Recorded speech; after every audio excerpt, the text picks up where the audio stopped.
দি কওঁ, আজি ক'ম মই কন্যা ৰাশিৰ বিষয়ে। কন্যা ৰাশিৰ নামতে কন্যা, ঠিক আছে। নামতে কন্যা অহাৰ লগে লগে তেওঁলোকৰ নেচাৰটো এটা কন্যাৰ নিচিনা। প্ৰথম প্ৰথম ইম'চনেল নেচাৰ তেওঁলোকৰ বহুত বেছি থাকে। ইম'চনেল নেচাৰ বহুত বেছি থকাৰ উপৰিও তেওঁলোকৰ আৰু এটা গুণ এনেকুৱা আছে যে তেওঁলোকে লাভটো এক্সপ্ৰেছ কৰিবলৈ টান পায়।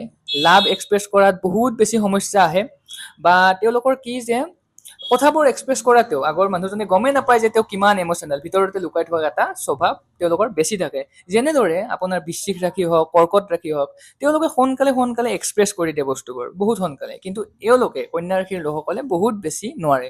ইয়াৰ উপৰি আৰু এটা মই আপোনালোকৰ কথা কওঁ কন্যা ৰাশিৰ বিষয়ে, যে আপোনালোকৰ ৰাশিৰ যিটো অধিপতি, ৰাশিৰ অধিপতি সেইটো হৈছে বুধ। অ'কে, চ' ৰাশিৰ অধিপতি বুধ হোৱাৰ লগে লগে, বুধ কি আমাৰ জ্যোতিষ শাস্ত্ৰত বুধ হৈছে কমিউনিকেশ্যনৰ প্ৰতীক। গতিকে কমিউনিকেশ্যনৰ ক্ষেত্ৰত বহুত বেছি ভাল। আপোনালোকৰ কমিউনিকেশ্যনৰ থ্ৰুদি পইচা ইনকাম কৰিব পাৰে যদি আপোনালোকে ট্ৰাই কৰিব পাৰে। আৰু ইয়াৰ উপৰি এটা নিগেটিভ ইম্পেক্ট এইটো যে আপোনালোকে সৰু সৰু কথাত বেছি টাইম ৱেষ্ট কৰে। লগতে আৰু এটা কথা আপোনালোকক কৈ থওঁ যে আপোনালোকৰ ৰাশিৰ অধিপতি যিটো বুধ আছে, সেই বুধ গ্ৰহটোৰ হৈছে জ্যোতিষ শাস্ত্ৰত এজন ৰাজকুমাৰ।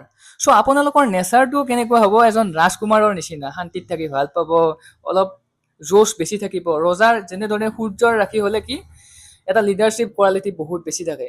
আপোনালোকৰ ৰাজকুমাৰ, কিন্তু আপোনালোকো কিন্তু ভৱিষ্যতৰ ৰজা, ঠিক আছে।